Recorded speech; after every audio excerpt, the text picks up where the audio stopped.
Welcome back. We're doing another video and we're in the same spot, but it's another episode of I Would Like to Have a Conversation, and this one's about the 5-minute rule, where Todd and I talk about how when we want to do something or we coach people on how to do something, we use the 5-minute rule of like, what's the 5-minute version of this that you can do right now, just so you can get it done. You know how I do that with you guys? Yeah. We try and get things done quickly. You're cold, aren't you, Ruby? Are you cold, Theo? No. Oh yeah. What about you, Simon? Anyway, enjoy the episode while I get some clothes on him. See ya! Back to I Would Like to Have a Conversation, and back with Todd, and this is round 6. And today we want to go a little bit deeper into this idea of the 5-minute rule, and something that Todd and I use with the dads we work with. I always use it with everybody, and I think I'll jump off and say like the obvious thing, like the elephant in the room with the 5-minute rule, to start making those changes you want, is that it's just like it's the no-brainer kind of option. Usually, I don't know how you do it, Todd, but usually the way I go through it is like, all right, so this is the thing we've got to do. Let's say I want to start training. I start finding time to train. And I'm like, cool, how often do you think you can train? Every day for the next 7 days. I always do that. I'm like, it has to be every day because I want to see like a true consistent pattern of habits. And no matter what they tell me, literally every time it's like, I can probably do 30 minutes every day. I'm like, cool, give me 5. And they're like, but I can do 30. I'm like, well, do it if you can, but we're going to count it as a tick if it's 5. Just to allow that randomness of life to not derail whatever it is they're working on. Does that kind of make sense? Yeah, absolutely. So, and I think with being an aspect of how you utilize it, curious when you say that to them, what are you often like getting back? What is their feedback? Even though they say I can do 30 minutes a day, would you say, hey, just 5 is going to tick off the box? Where does that conversation go? I'm curious. it's like there's a thing like called simplicity bias that I've got like learning about the last 2 years looking into it. And if it seems too simple on paper, people will just immediately dismiss it. So there's always sort of like kickback and like, I can do more. I'm like, go for it. Do more. I just need 5.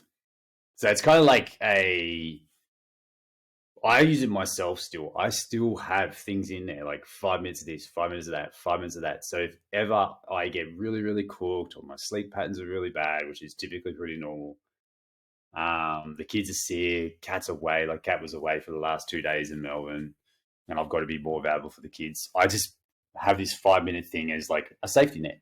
And that's the way I look at it. It's like, it's to catch you when shit goes really, really bad, and you can still show up and win the day. Just to teach the brain that you're still showing up as that person you want to be and doing the actions of the things you need to do. And like, I will fully admit, like if you want to get ready for a race or get like crazy strong for something, like a specific event, 5 minutes is probably not going to cut it. But that's not what we're kind of talking about with this. Like, we're like, this podcast episode is probably more to the person who feels like they're stuck in a rut. They're not really doing anything. They're wondering how to get started. They could be like super motivated, and that's where that whole like, I can do 30 minutes every day. I can do an hour every day. It's like, cool. Use that as like a stretch goal. And then the 5 minutes is the minimum I need, which sounds really weird, but once you start learning how your body works, it can take as little as 5 minutes. Like that 30-day strength program I talk about, I did that for 60 days, and my pull-ups went from like maybe 5 at a battle to like 15. And I did use that to get ready for a Spartan race. So I did all of my running and use the 5 minutes a day for the strength part, and that was it. So it's there. So swinging it back around, often when things look really, really simple on paper, we dismiss it and go for the more complex thing because it feels like it would work. It's like, oh, this is complex. This has to work. And something like BG says from King's Crew all the time is like, success is simplicity and consistency. And oftentimes boredom is the key to success. So I don't know, when you say 5 minutes, what kickback do you get? That's the kickback. Oh yeah, they're like, this seems too easy. I'm like, yeah, it's meant to be. Yeah, well, I think in the past, I'm very transparent, is I may have like pushed people that I've had to pull back on and didn't think I was like pushing them, right? Um, I don't mean that like I wasn't throwing everything at them, but we weren't making small enough changes.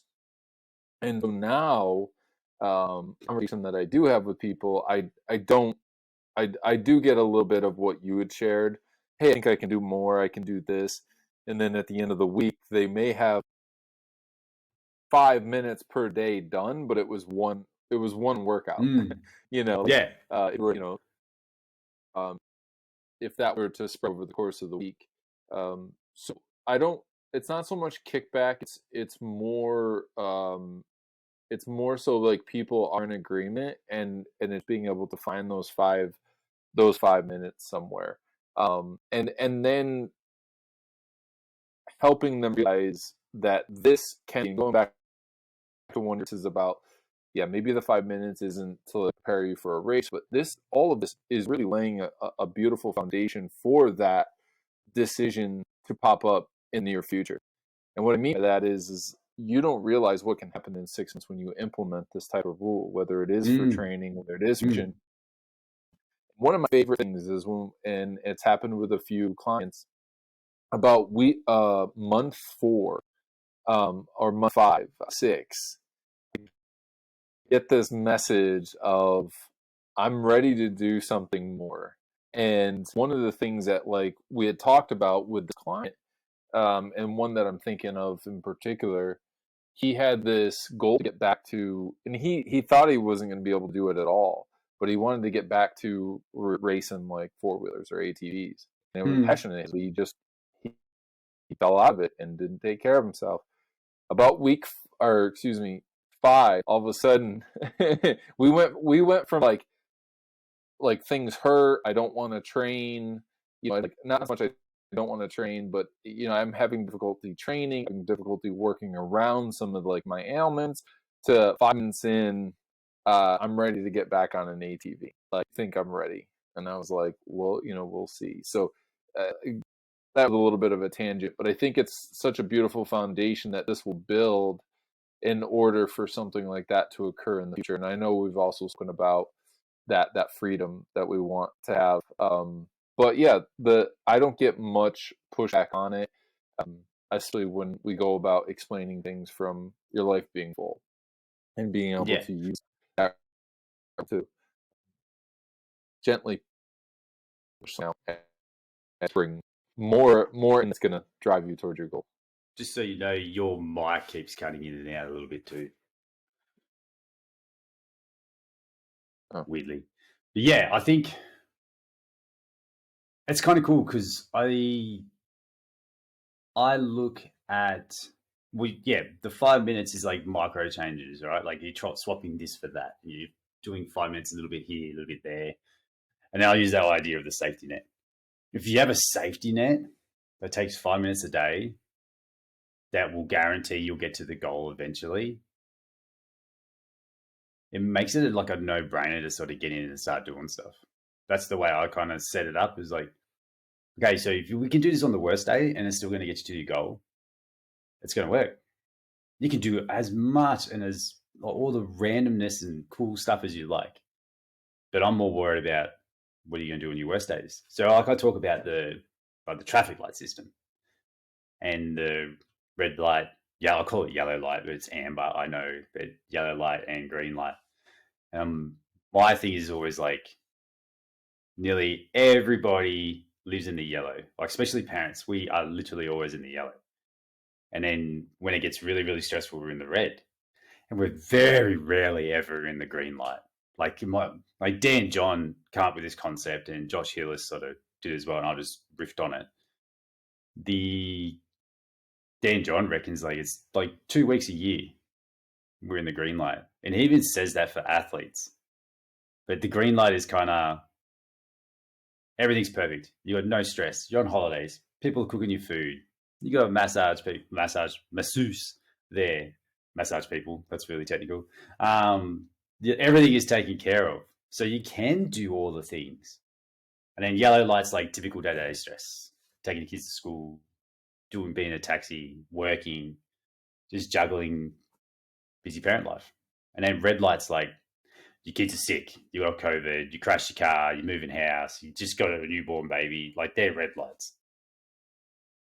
And I think what a lot of people seek to get where they want to go is green light stuff that works only when you are a green light. And that's why it works for a little bit of time, and then all that other responsibilities and everything that happens that you put aside while you're chasing this green light system, program, whatever, this stuff comes crashing back in, and that's when you fall off the wagon. And my big thing was like, how do we get people to do stuff on their absolute worst days? And that's where the 5-minute rule come from. Like, if you can get results for this 5 minutes a day thing, and then also, which we can go into in a minute, it creates a better question. But if you get results in 5 minutes a day towards that goal, like, eventually you're going to get there, and it allows you to stretch and do more when you want to. But your fallback plan is always, I can still do 5 minutes. It just creates proof in your brain that you can show up and be that person you want to be. Instead of like, if it's like an hour a day or 2 hour a day program, which they are out there for parents, 2 hour a day program and like crazy ass diet, when you're doing it, you're like, yes, I'm being this person. I'm this high performance dad. And then you fall off the wagon and you just feel shit about yourself because you can't do the 2 hours. You do an hour 45 and you're like, I fell short. I didn't make it. And then it just creates this pattern in your head, which is not what you want, telling this story that, yeah, you didn't make it. So, yeah, I think it's like that traffic light system. When I do explain to people, that tends to help the most. It's like, this is why we do it. I want you to show up here. Like, I'm more interested in coaching you through red and yellow. Green lights that's easy. If you're a green light, just get anything. Everything works. You got the capacity to do it. I'm more interested in working with people and helping people through the red and yellow light scenarios. What about you? You brought up, I was going to ask a question about, you brought up the point of these 2-hour programs and people feeling like a failure if they don't get to, if they got to an hour 45. In my experience, I like to start off a lot of my coaching calls with wins. I want to establish, I want to get people into that routine, talking about what's going on, what's going well. And I find that there are either two responses. There's rarely this excited, even after I pull it out of them that they're crushing it, I rarely get this, things are going so well because they're able to pull out these positive things. I get this kind of oh, well, yeah, this is going well. I felt like I stayed on like this, but, and this big but comes in. And I guess I'm just tying it back to this whole psychological thing that it's, I don't know if it's really, really hard, at least with the people I've worked with, to help them see their wins and help them understand what these wins are, whether they're scale or non-scale victories. And I think that I believe that this 5-minute rule is going to help kind of solidify that in their brain, so they can start looking at each day as a win when they get to this 5 minutes. And then, I think we'll talk about later, how the 5-minute expands and grows. But I'd have a question in there, and I'm curious on your end if you found something similar, or if you share with the people ahead of time what the rule is and what to expect, that these deposits for them um, help them shift their mindset immediately, or do you find that takes time with the 5 minute rule as well? Does that question make sense? Yeah. Essentially, you sort of talked about the butt thing. I want to swing back around to that later. So we'll talk about like a tool that I got taught to remove the butts from your life, which was super interesting. But the I think it's like, I call it Sucktown. It's almost like you have to be a resident of Sucktown to know why the 5 minute rule works. Like when you are in the suck and everything's really, really hard and it's really, really challenging, your life is absolutely chockers and things are just crazy. You're literally just surviving every day, just getting through. That's, I think, when there's more buy-in. And that's why when I'm like, so this is the idea of like, I used to reduce it down to this 5 minutes and that was it. I never gave them option. I allowed them to do whatever they want, but I never gave the option. And then I was sort of thinking I'm just had a little notification that the video stored. Anyway, I was sort of thinking that then people need a reason to flex and to move bigger. So we always talk about atomic habits, right? And his is the 2 minute rule. And I just use 5 minutes because that just makes more sense. There's like I would say a progression from that done by a different author called Elastic Habits. And in it, he's got like the mini pro elite wins. And when I found that, that's where I got better buy-in. I was like, cool. So we know the mini is our 5 minute version of everything. Like that's it. Like, this is the 5 minute version. It's going to allow you to achieve the goal. You can put this in any category you want.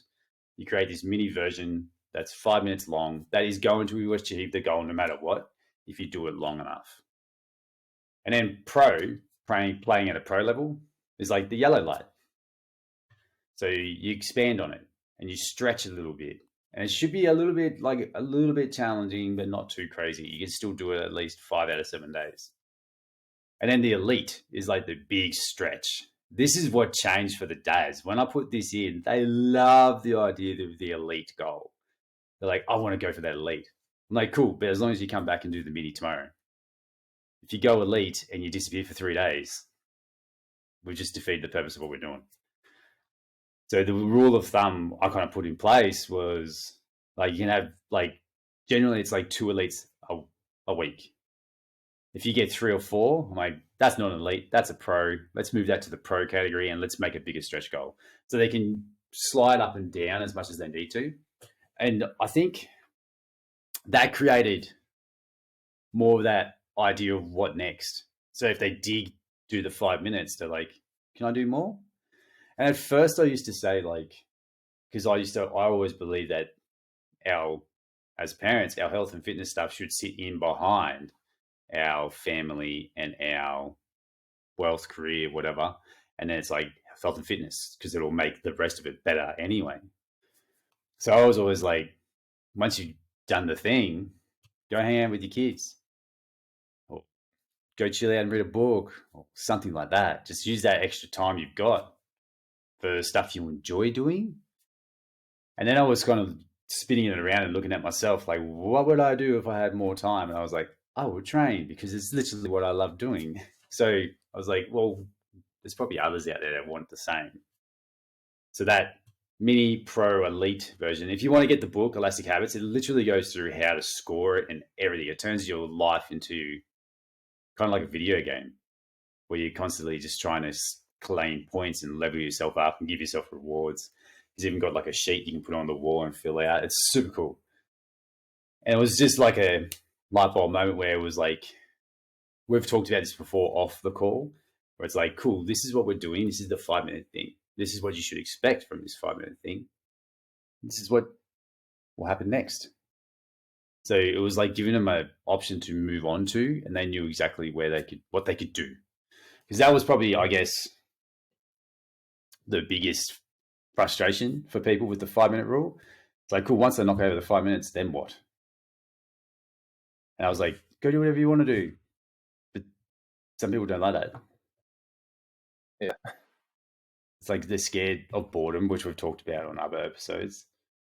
But they, in the sense of what we do and helping people get in shape, look better naked, hell yeah, fitness, all that kind of stuff, they want that next step.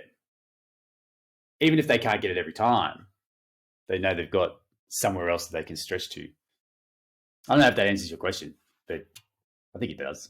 Not even sure if I remember the question.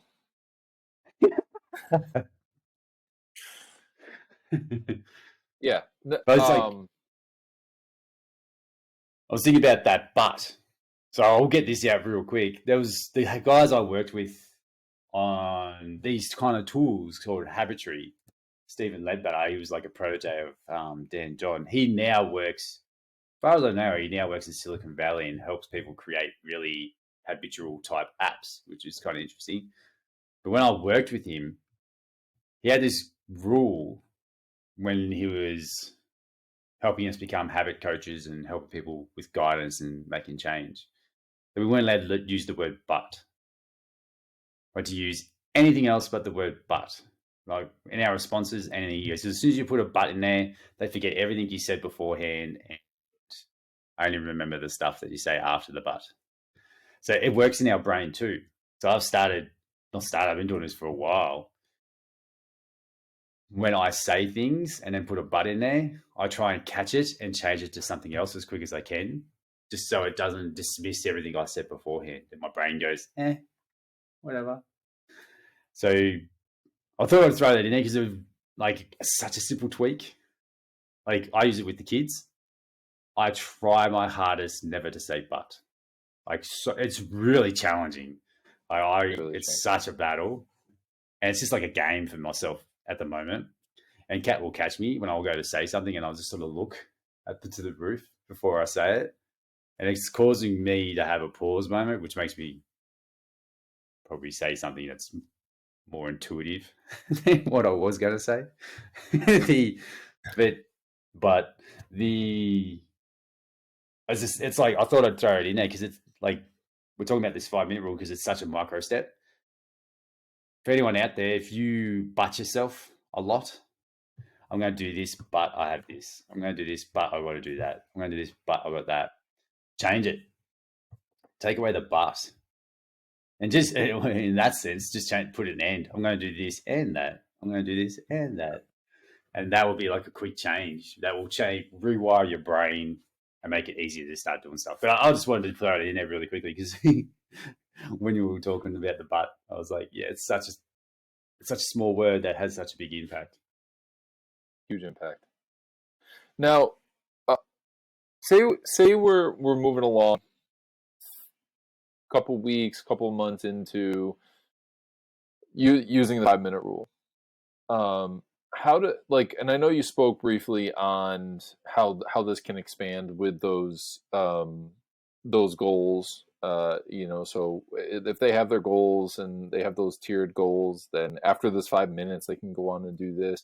But I'm curious, how do you see the 5-minute rule expand and evolve for the majority of your clients? Like if you could share how you see how that grows into somebody, maybe consistently training down the road for 30 to 45 minutes 3 days a week, nothing that something that will get them phenomenal results, but doesn't have to be pulling them away. So can you just expand on how that looks as far as most people?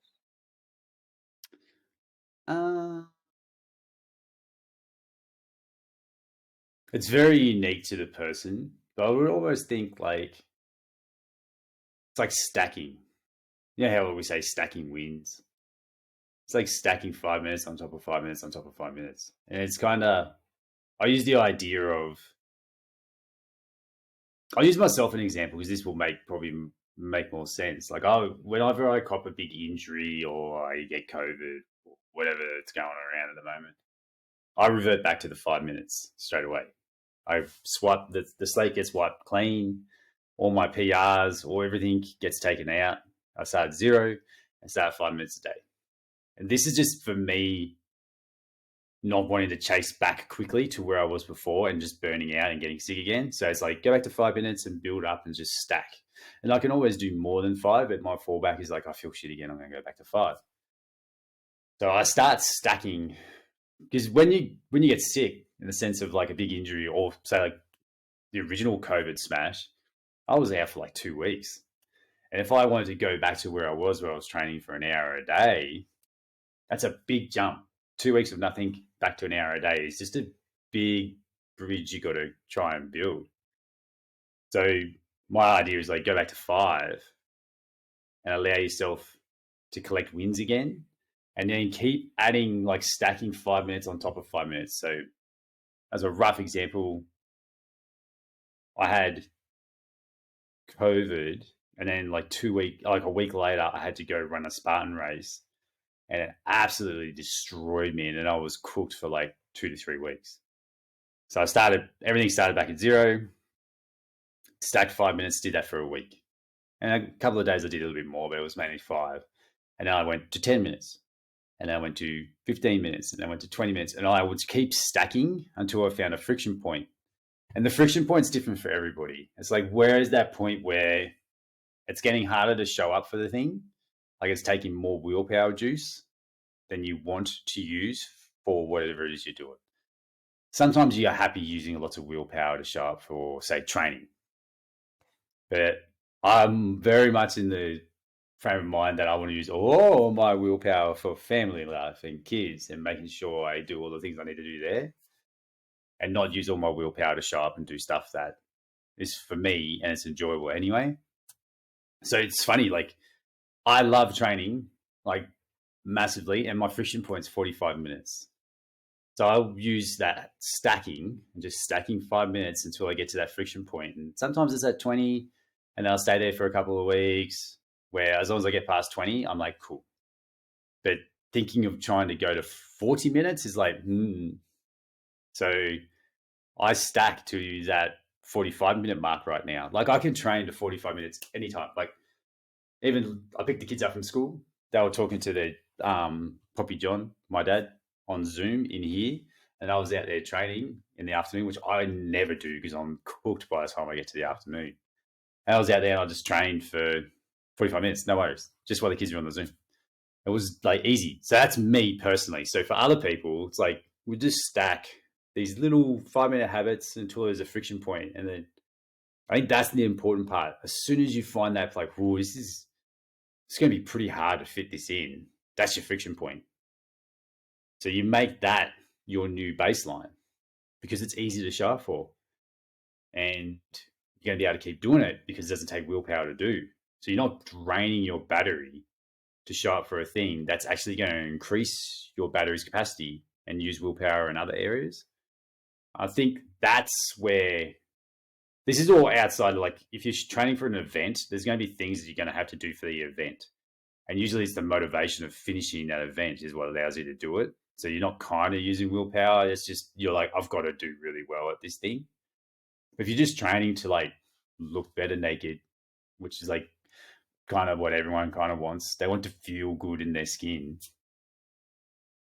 Like just stacking and building those habits or skills or whatever it is at 5-minute increments till there's that friction point, and just stay just a little bit below that friction point for a while, and space might open up again. And it's funny, like it's still 45 minutes for me. Like I trained the other day for an hour and I got to the 40-minute mark. I'm like, oh, I'm ready to pull up stumps in 5 minutes. And I had like a couple more circuits to do with the running. I was like, oh, and those last 15 was a battle. But in that sense, that was a mindset goal for me to be able to basically do hard running for the whatever long hour 35 soccer is. But yeah, I think it's kind of like, yeah, like I said, it's stacking to a friction point. And friction is like, yeah, there's kickback mentally from yourself. kickback from your family. Like, I think, Environment. yeah, like, which isn't I don't see it as a bad thing. Like, I get, like, you have those conversations and stuff, but like, I would train for an ultra when Kat was pregnant with Ruby. I signed up for an ultra, and I was doing like 2 hour workouts a day and 6 hours on the weekend. And she let me do it, but she's after that, she's like, "You're never doing that again until the kids leave home." I'm like, "Yeah, that's fair enough." I felt when I was in it, I didn't notice it, but then I was like looking at my training logs, and I was like, "Holy shit!" I was like 15 hours a week I was training. 15 hours a week I was away from helping her with the kids. Right. So anyway, I think stacking, yeah. Like, we talk about habit stacking, everyone talks about habit stacking. But I think letting go of expectation of what you think you should be doing every day. And even what the media tells us we should be doing every day. Like, it's cool. Like, that's there. But if you start stacking 5 minutes and you can only get to 20, and you're like, I feel like I literally can't do any more. We can always challenge that as coaches. We're like, yeah, I reckon you could, but in your head, it's your head anyway. Like, in your head, if there's a friction point at 20, that's it. 20 is the number. Now, I'm curious, and I'm sure the listeners are curious too. We talked about this with training. How do you approach this with like with nutrition, or because I can see how it fits in with like some of the mindset stuff, whether we're asking people to do some breath work, journaling, maybe meditation, sitting in silence. But I'm curious how this applies to the nutrition aspect of things. I think I'm story arc. Before kids, I used to tell all parents that their kids aren't an excuse for the reasons they can't stick to some kind of nutrition plan. I was that kind of dickhead coach. And I did it for ages. And then I became a parent, and I went back and reached out to everyone I coached nutritionally, and that was a parent, and said, sorry, I was completely wrong. Because I was very much like a paleo, carnivore, carb backloading, all those really crazy ass diets. They're not crazy. They work when you have capacity to do them. Let's say that. So I use that analogy of a stress cup. And all stress goes into this cup. And for parents, our cups are always really, really close to full all the time. So that's why the 5 minute rule works. You pour a little, like, training is a stress. Trying to do a really hard diet is a stress. And the reason why I say that, like, yes, you could be eating really healthy, but it's trying to do all that stuff around the family without it impacting the family. That's the shit that I talk to parents about. Like, that's really, really hard. You're using tons of willpower. I get it. If you can do it, then cool. It's awesome. But what happens when shit goes really bad, when you're a red light? Can you still do it?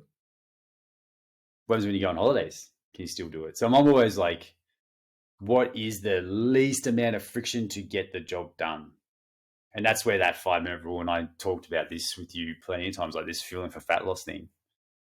And it's like, that's the first thing I start with. I'm like, all I need from you is 5 minutes at the end of the day.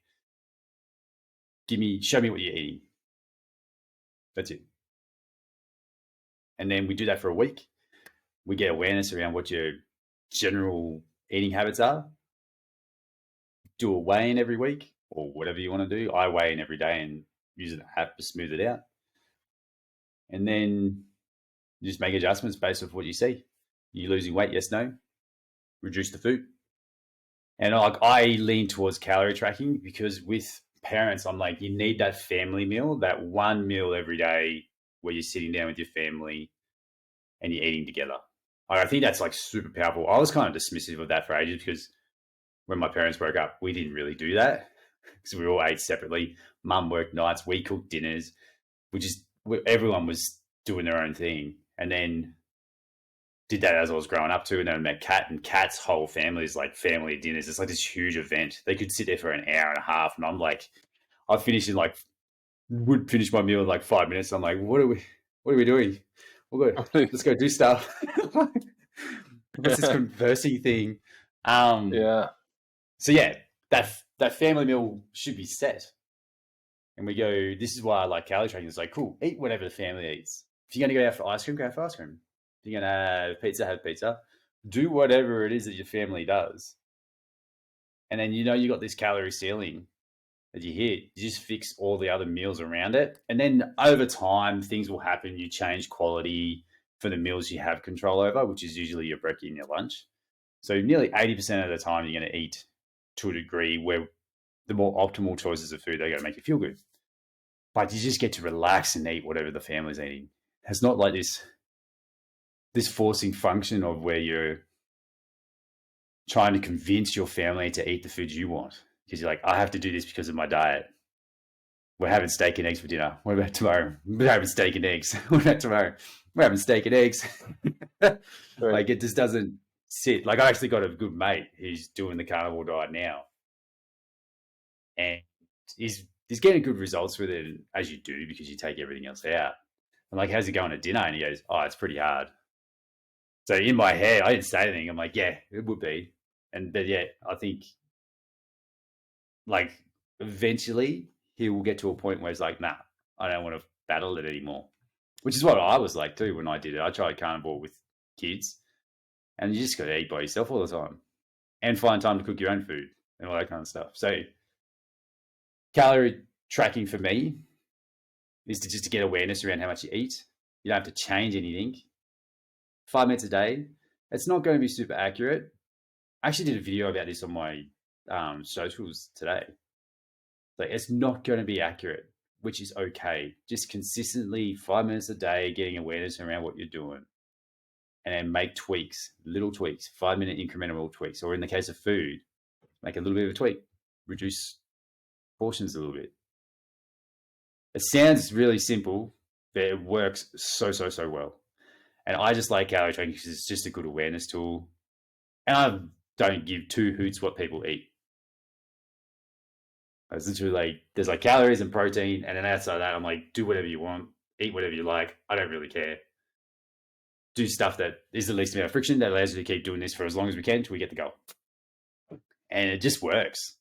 Once they buy into it and just let go of the expectation of like, I need to be this awesome uber paleo eating Neanderthal, they relax and it's chilled and there's no friction. So that's the way I do it. I'm curious for you because you do lean away from calorie tracking with your parents. So this would be a good conversation for people to listen to. How do you do it? Yeah. So I haven't looked like too much into it. I believe it's similar to something that's out there. Essentially, I'm asking people to like weigh their food, and there is freedom in there. So I'm asking people to at least weigh their food because I want to help them see what portions are like. Because my two goals in the beginning are not only just helping you get weight loss, but it's also to help you be healthy. And I like to share that let's work on these simultaneously. So meaning, and just to clarify for people, you can lose weight eating in a caloric deficit, but eating junk. Okay. Yeah. So I like to just preface that, like, and I know you had said like it doesn't matter what they eat. Yes, based on the science, it does not matter what you eat within that caloric deficit. That's going to help you lose weight. But I'm also trying to get people to feel better, be healthy. And so I'm trying to help them build portions. So when it comes to the different macros, the protein, the carbs, and the fat, we're doing some measurement. You're not actually tracking every calorie. I found, at least with the people I worked with, that was really, really stressful for whatever reason. And there's reasons why that might have been stressful for people. And so we use portions. So I'm using their weight, their height, their activity level, and I have kind of like these calculations done for the amount of portions that they should be eating per macro per meal. In each plan, the person has an opportunity each day to take one of the meals and replace it with something that they want that is right around a certain number of calories. So they also have the freedom to move some of those portions around. So if they know that they're going to have a bigger dinner or want some freedom in dinner, hey, like here's your opportunity at lunch to maybe not eat so many carbs and just just kind of use those portions for later on. So I'm not asking people to be perfect. I'm not asking people to follow it like roughly 80%. Like I want you to be about 80% on board. Like you said, control your breakfast and control your lunch, which is mainly what we can control. And if you're doing that consistently enough and you're not overindulging, because with the amount of food that the portions provide is enough food to feel hungry all the time, or feel full all the time, then like again, results are going to happen. So there is some weighing. There is some. I want people to see how to build a plate. I want them to have a better understanding of like what that actually looks like, and also walk away being really surprised that you can eat a lot of whole foods, a lot more than you think. And so it's just getting into I want people to get into those habits, and then I just break down like you said, like kind of, I don't want to say where we're falling short, but where are we? What friction point did we reach within this plan, and how do we just discuss moving past that friction point, I guess. So yeah, it's portions. I'm using portions in short, and working to help people build up their awareness around portions. So I think it's a good conversation to have. Like it's kind of like there's the way I try and do it is like the least amount of friction. Well, let's say it's super flexible. Mine's like it's literally flexible dieting to a degree. Like mine's calories, protein, and whatever you like. So there's like flexible on one side, and then the original term was rigid, but I kind of like it's more like rules on the other side, which is very similar to what yours is, like portions, weighing, measuring, that kind of stuff. So it's like you're going to bounce between the two. This is super normal. So anyone listening, this is normal. You will swing to a really flexible approach and you'll get results for a while and it will stop. And then you will swing to a more rigid approach or rules-based approach and it will work until it stops. And then you'll swing back. The swing is normal. And the idea of because I do that bounce too. Like what you said, I swing people over the portions if they get just bored with tracking calories or they want to just focus on quality food. I'm like, cool, let's go over this way. This is how you do it. And you just like hand portions and build meals that way. And when they get a bit sick of that or life gets a bit crazy, I'm like, cool, let's swing back over here. So it's kind of like, I believe coaching is the bumpers that keeps people in line long enough to achieve the goal while they're bouncing from flexible to rigid all the time. So it's normal. Like it's very, very normal for people to go from a very flexible approach to nutrition. And they're like, this is the bee's knees. This is awesome. This is the best. I get to eat ice cream and lose weight. And this is great. And then after a while, you say like, I just want to feel really good. I just want to have some salad.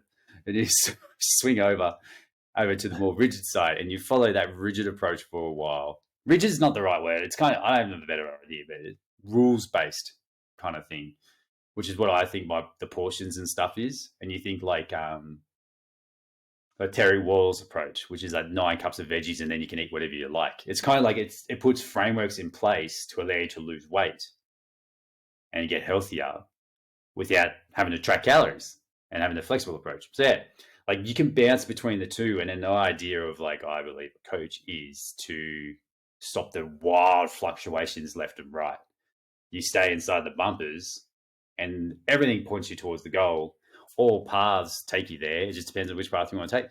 And there is no right or wrong path. It's whatever suits you in the moment, in the time right now. So yeah, I do think people bounce between the two and they think it's like one is better than the other. It's like, nah, it just suits the circumstance. Like I love and I do all of them. Like I track my calories and I weigh my food and I follow rules. I do all that shit because I know it works. So I can bounce between whenever I feel like it, like Cat being away. I was like, going to be hectic, doing the kids drop off, trying to get them to bed, showered, all that kind of stuff. We had pool swim as well. So I was like, cool, that's just going to be a flexible day. I'm just going to eat whatever happens, and it stays to that. And then when everything's perfect and normal, I follow these 10 rules of food that I follow, which is what I stick to as best as I can for energy and performance. So I swing to more the rigid side. And when I do that, the sticking to my calorie number is easy peasy. It just happens by itself. And I just keep bouncing between the two, which is, I think, like, if I think people listening right now will probably like, that's kind of frustrating. I just want to follow one thing for the rest of my life. And humans are random.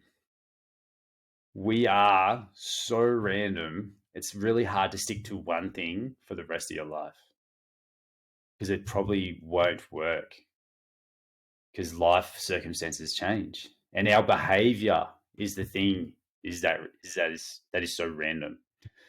So like Nick Peterson, the guy we talk about, Bumpers book, which is that idea of bumpers, and he taught me that idea of like it's a spiral effect when you go from rigid to flexible. But the spiral keeps moving forward the whole time, and you just swing in between them nonstop. But he has the idea of like systems, calories work 100% of the time. Science doesn't lie. Human behavior is what stuffs it up. It's our behavior towards it is that makes it stuffed up. And it's same with like portions and weighing and stuff like that. Like it works, guaranteed. It works if we do. It's that whole rule. It works if we do. But Right. it's human behavior that stops it being consistent. And the more pieces to the puzzle, the more human behavior reduces the success rate of whatever it is that we're trying to do. So I think if you lean into that idea of like, yeah, we're humans, shiny objects is the thing, we're going to get distracted, all that kind of stuff. So if we can put our two together and Frankenstein them, the way I like to look at it is like, cool, red light is calorie tracking. Just do whatever you got to do to get through the day. Like if your kids are in hospital and you got to eat the hospital cafeteria food, that's cool. Just track it. And then the expansion on that is like your approach, that more healthy, holistic foods that will make you feel better and make it easier to stick to the weight loss you get anyway. And it's kind of like how I would Frankenstein them together. Like you always have that safety net of like, cool, if anything ever goes wrong, all I gotta do is track my calories and stick to my calories. Like if it's a really, really stressful, moving house for one example. Like we moved house at Christmas just before Chrissy, and I did it all myself with a trailer. Like we didn't get a truck or anything. So I just ate everything and I just tracked it. I just like, didn't care. I was like, whatever I could find, whenever I could get it. It was like over a week. And I come out at the end of the week. I was doing lots of movement, but I actually come out at the end of the week lighter than I was at the start of the week. Because I just stuck to those rules. Like once I hit the rule, that's it. And then it's the week after, because I just ate whatever I wanted. I was like, I want good food. So I literally just had salad and kimchi and sauerkraut with meat for a week just to reset back. So the swing is completely normal. It's really, I think if we set that framework in people's minds that, yeah, you're going to swing, like your behavior is you're going to get distracted by stuff. If you build your system, this is what I love to do. I love building a system with people that works for them, where the safety net is so easy, it's stupid. Like it just feels dumb. Like this isn't really going to work. I'm like, it's going to work. Trust me. Like that's why we do it. So that's like the safety net's there, the mini, and then everything above that is just makes it so much better. Like it brings the safety net guarantees. I keep pointing over there. It guarantees the goal. I'm over there. Yeah, it guarantees the goal eventually.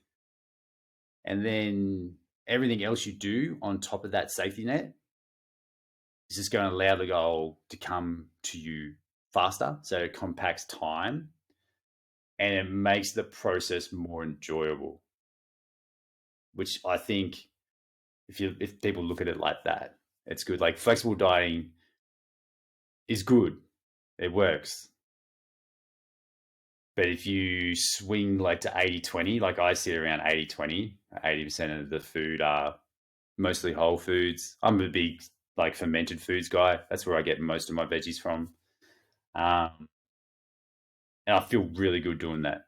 So I can feel good while I'm moving towards the goal, which is a big thing. And we've completely moved away from the 5-minute rule, but I think it still kind of works. Like when you stack them and stack, like the safety net is that's why it's good to have 5 minutes. That's your safety net. It's guaranteeing you to get the goal no matter what. It's just, you just got to give it time.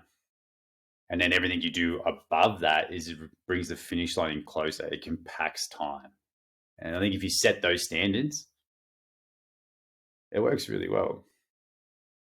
Works really well. It's hard to go back. It's hard to go back. Like the only way that you do is, can you hear me? Yeah. You just cut it out a little bit. Okay. My battery's over here, so yeah, it's hard, and it's once you get those systems in place, it's hard to go back. It's hard to, once you become like conscious of everything. It's a cool place to be because you can still go enjoy yourself. You can still swing. So, and this is what I love to get, the feedback from clients. I want to make any. Oh, we lost you. And I'm like, we lost you completely. Then no sound come out. It was going to be awesome too. I bet you it was the best thing you've ever said. It is. Can you hear me now? Yes. And that is how you stay young forever. And that is the elixir for youth. That was my password to my millions of dollars of Bitcoin. Son of a... Oh man. Anyways, what I was saying was, it's once you become conscious of it and aware of it, and you see how that system works, it's really, really hard to go back in the opposite direction.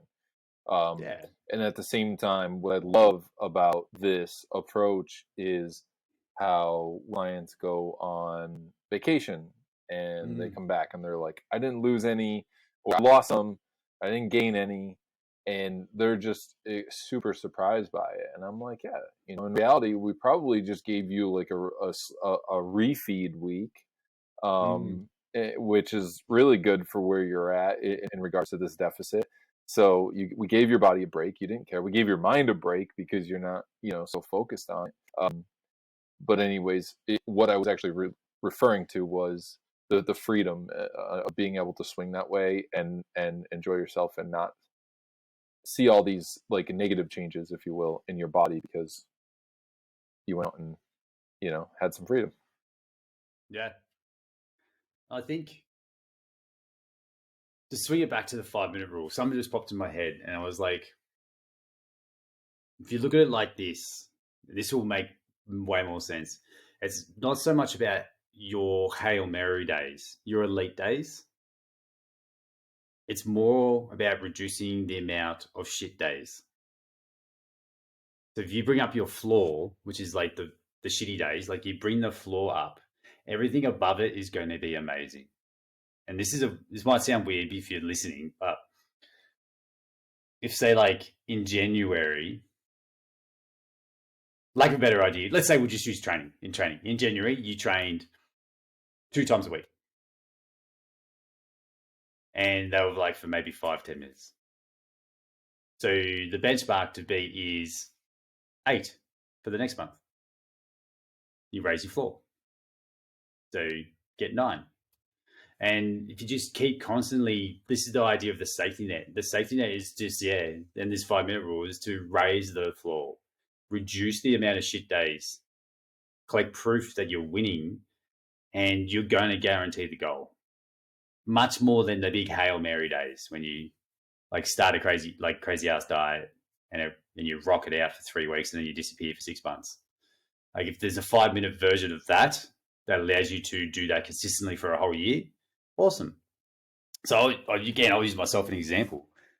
The last year, I've been like moving between different kind of diets and following my rule of 10, the food plan and that kind of stuff. But I was struggling to get like consistent training in around dad life.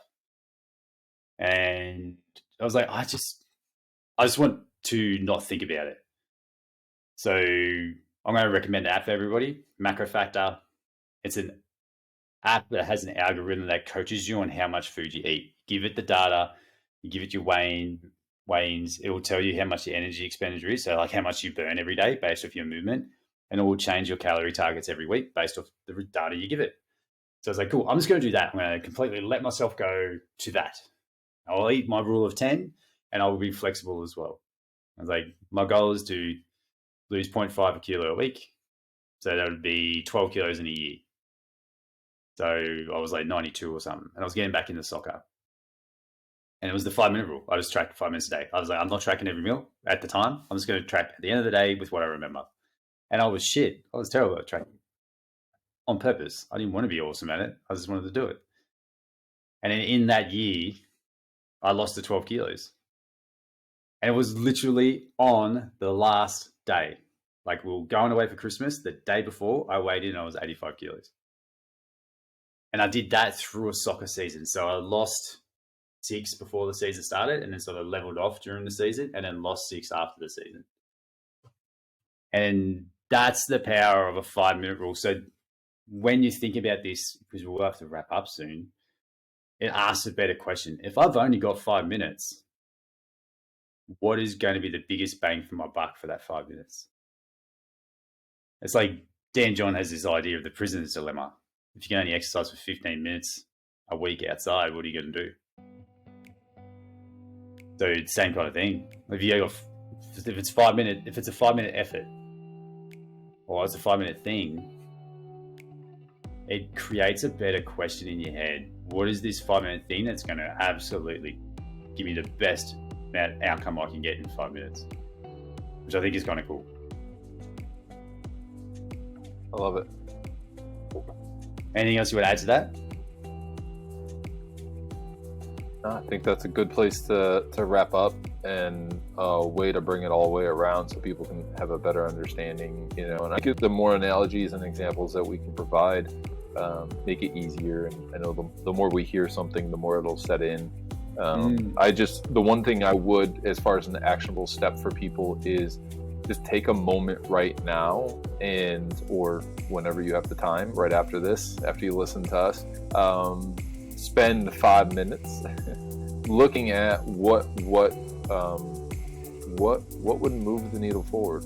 What is 5 minutes a day to you right now, and how can we start to? And we would love to hear. We would love to hear what you chose. So if you're listening, wherever we are on whatever platform, but you have our handles and you have a way to reach out to us, that we would love to hear from you. Like, what do you plan on doing after you listen to this? What is going to be your 5-minute rule? What's going to be within your 5-minute rule and help you move towards your goals? So and if you're unsure, reach out. If you don't know what to do, what to put in that 5 minutes, we love this stuff.